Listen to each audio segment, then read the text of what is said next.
ಎಲ್ರಿಗೂ ನಮಸ್ಕಾರ. ನನ್ನ ಹೆಸರು ಸತ್ಯಮೂರ್ತಿ ಅಂತೇಳಿ, ಗಂಜಾಂ ಗ್ರಾಮ, ಶ್ರೀರಂಗಪಟ್ಟಣ ತಾಲೂಕು, ಮಂಡ್ಯ ಜಿಲ್ಲೆ. ಮೂಲತಃ ಕೃಷಿಕ ಹಾಗೂ ಅತಿಥಿ ಉಪನ್ಯಾಸಕನಾಗಿ ಮಹಾರಾಣೀಸ್ ಕಾಲೇಜಲ್ಲಿ ಮೈಸೂರಲ್ಲಿ ವರ್ಕ್ ಮಾಡ್ತಾ ಇದ್ದೀನಿ. ನಾನು ಸುಮಾರು ಒಂದು 15 ವರ್ಷಗಳಿಂದ ವ್ಯವಸಾಯನ ಮಾಡ್ತಾ ಇದ್ದೀನಿ. ಭತ್ತ ಮತ್ತು ಕಬ್ಬು ನಾವು ಅತಿ ಹೆಚ್ಚಾಗಿ ಬೆಳೆಯುವ ಒಂದು ಬೆಳೆಗಳು. ಸೊ ಇತ್ತೀಚಿನ ದಿನಗಳಲ್ಲಿ ಎಲ್ಲರಿಗೂ ಗೊತ್ತಿದ್ದ ಹಾಗೆ ಸಮಸ್ಯೆ ಇಳುವರಿ ಅತಿ ಕಡಿಮೆ ಆಗಿದೆ. ನಾವು ಪ್ರತಿ ವರ್ಷದಿಂದ ವರ್ಷಕ್ಕೆ ಇಳುವರಿಗಳಲ್ಲಿ ಕುಂಠಿತವಾಗಿ ನೋಡ್ತಾನೆ ಇದ್ದೀವಿ. ಹೋದ ವರ್ಷ ನಾವು ಭತ್ತ ಬೆಳೆದ ರೀತಿಯಲ್ಲಿ ನೋಡಿದ್ರೆ ಹಿಂದಿನ ವರ್ಷಗಳಿಗೆ ಕಂಪೇರ್ ಮಾಡಿದ್ರೆ ಭತ್ತದ ಇಳುವರಿಯಲ್ಲಿ ಒಂದು 4 ರಿಂದ 5 ಕ್ವಿಂಟಲ್ ಕಡಿಮೆ ಆಗಿಬಿಟ್ಟಿದೆ.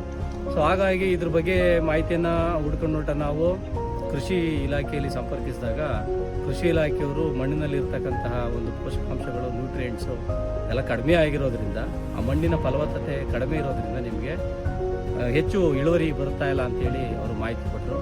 ಹಾಗಾಗಿ ಅದಕ್ಕೆ ಏನು ಮಾಡೋಣ ಅಂತ ಹೇಳಿದಾಗ ಅವರು ಸ್ವಲ್ಪ ಇನ್ಸ್ಟ್ರಕ್ಷನ್ ಜೊತೆಗೆ ನ್ಯೂಟ್ರಿಕಾರ್ಪ್ ಅಂತ ಒಂದು ಸಂಸ್ಥೆಯನ್ನು ಕೂಡ ಇಂಟ್ರೊಡ್ಯೂಸ್ ಮಾಡಿ ಅವ್ರ ಹತ್ರ ಮಾತಾಡಿ ಅಂತ ಹೇಳಿದ್ರು. ನಾನು ಅವ್ರನ್ನ ಭೇಟಿ ಮಾಡಿ, ಅಜಯ್ ಮತ್ತು ನಮ್ಮ ಸ್ನೇಹಿತರನ್ನ ಭೇಟಿ ಮಾಡಿದಾಗ ಅವರು ನ್ಯೂಟ್ರಿಕಾರ್ಪ್ ಬಗ್ಗೆ ಒಂದು ಮಾಹಿತಿಯನ್ನು ಕೊಡ್ತಾರೆ ಮತ್ತು ಭೂಮಿಯಲ್ಲಿರೋ ನ್ಯೂಟ್ರಿಯೆಂಟ್ಸ್ಗಳನ್ನ ಜಾಸ್ತಿ ಮಾಡಬೇಕು ಅಂತ. ಅದರ ಮುಂದುವರೆದ ಭಾಗವಾಗಿ ನಾನು ಅವ್ರ ಹತ್ರ ಒಂದು ವಸ್ತುವನ್ನು ತಗೋತೀನಿ. ಭತ್ತದ ಒಟ್ಟುಲುಪಾತಿಗೆ ಹಾಕಬೇಕು ಅಂತೇಳಿ ಬ್ಲ್ಯಾಕ್ ಜಿಮ್ ಅಂತೇಳಿ ಒಂದು ಪ್ರಾಡಕ್ಟ್ನ ಕೊಡ್ತಾರೆ. ಅದನ್ನು ನಾನು ನನ್ನ ಭತ್ತದ ಗದ್ದೆಯಲ್ಲಿ ಯೂಸ್ ಮಾಡಿದ್ದೀನಿ. 18 ದಿನ ಆಗಿದೆ ಯೂಸ್ ಮಾಡಿ, ಬೇರೆ ಯಾವುದನ್ನು ಯೂಸ್ ಮಾಡಿಲ್ಲ. ನೀವು ಕರಾಪಡಿದ ಬ್ಲ್ಯಾಕ್ ಜಿಮ್ ಅಷ್ಟನ್ನೇ ಮಾಡಿದ್ದೀನಿ. ಅದರ ವ್ಯತ್ಯಾಸವನ್ನು ನಾವು ನೋಡಿದೆ. ಅವ್ರು ಮೊದಲೇ ಹೇಳಿದ್ರು ನಮಗೆ ಬೇರುಗಳಲ್ಲಿ ಅತಿ ಹೆಚ್ಚು ಸಣ್ಣ ಸಣ್ಣ ಬೇರುಗಳು, ಬಿಳಿ ಬೇರುಗಳು ಜಾಸ್ತಿ ಆಗ್ತವೆ ಸರ್ ಅಂತ. ಅದನ್ನು ನಾನು ಟ್ರೈ ಮಾಡಬೇಕಲ್ಲ, ನೋಡೋಣ ಅಂತೇಳಿ ಪ್ಲ್ಯಾಂಟ್ ಮಾಡಿಲ್ಲ ಇದಕ್ಕೆ ನಾನು ಯಾವುದೇ ಬ್ಲ್ಯಾಕ್ ಜಿಮ್ ಯೂಸ್ ಮಾಡಿಲ್ಲ. ಸೇಮ್ ಭತ್ತದ ಇದರಲ್ಲಿ ಇರ್ತಕ್ಕಂತಹ ಬೇರುಗಳು ಹಾಗೆ ನಾನು ಯೂಸ್ ಮಾಡಿದ್ದೀನಿ ಇದರಲ್ಲಿ ಬ್ಲ್ಯಾಕ್ ಜಿಮ್ನ. ಮತ್ತು ಇದರ ಬೇರುಗಳ ಸಂಖ್ಯೆಗಳನ್ನ ನೋಡಿದಾಗ ತುಂಬಾ ಡಿಫ್ರೆನ್ಸ್ ಬರ್ತಿದೆ. ಇಲ್ಲಿ ನಿಮಗೆ ಗೊತ್ತಾಗುತ್ತೆ, ತುಂಬಾ ಡಿಫ್ರೆನ್ಸ್ ಇದೆ ಇದರಲ್ಲಿ. ಅಂದರೆ ಅವ್ರು ಏನು ಹೇಳಿದ್ರು, ಬೇರುಗಳ ಸಂಖ್ಯೆ ಜಾಸ್ತಿ ಆಗುತ್ತೆ ಮತ್ತು ಗಿಡ ಸ್ಟ್ರಾಂಗ್ ಆಗಿ ಬೆಳೆಯುತ್ತೆ ಅಂತ ಹೇಳಿದರು.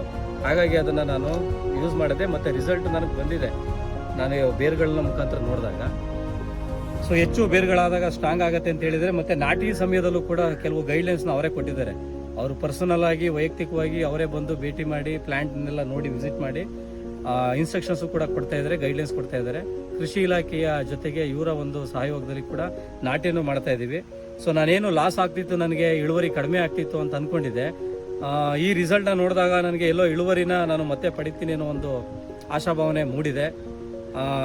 ನಾಟಿಯ ನಂತರ ಏನಾಗುತ್ತೆ, ಇದರ ಹಂತ ಬೆಳವಣಿಗೆ ಹಂತಗಳಲ್ಲಿ ಏನಾಗಿದೆ, ಪ್ರತಿ ಹಂತಗಳ ಬಗ್ಗೆ ನಾನು ಮಾಹಿತಿ ಕೊಡ್ತಾ ಹೋಗ್ತೀನಿ. ಹಾಗೆ ಇದರ ರಿಸಲ್ಟ್ನು ಕೂಡ ನಾವು ಪಡಿಬೋದು ಅಂತ ಅಂದ್ಕೊಂಡಿದ್ದೀನಿ. ಏನು ಬ್ಲ್ಯಾಕ್ ಜಿಮ್ ಕೊಟ್ಟಿರೋ ನ್ಯೂಟ್ರಿಕಾರ್ಪ್ ಕಂಪ್ನಿಯವ್ರಿಗೆ ನಾವು ಇದ್ರ ಬಗ್ಗೆ ಅವರಿಗೆ ಒಂದು ಒಳ್ಳೆ ಸಹಕಾರವನ್ನು ನಮಗೆ ನೀಡೋದ್ರಿಂದ ನಾವು ಅವರಿಗೆ ಆಭಾರಿಯಾಗಿದ್ದೀನಿ.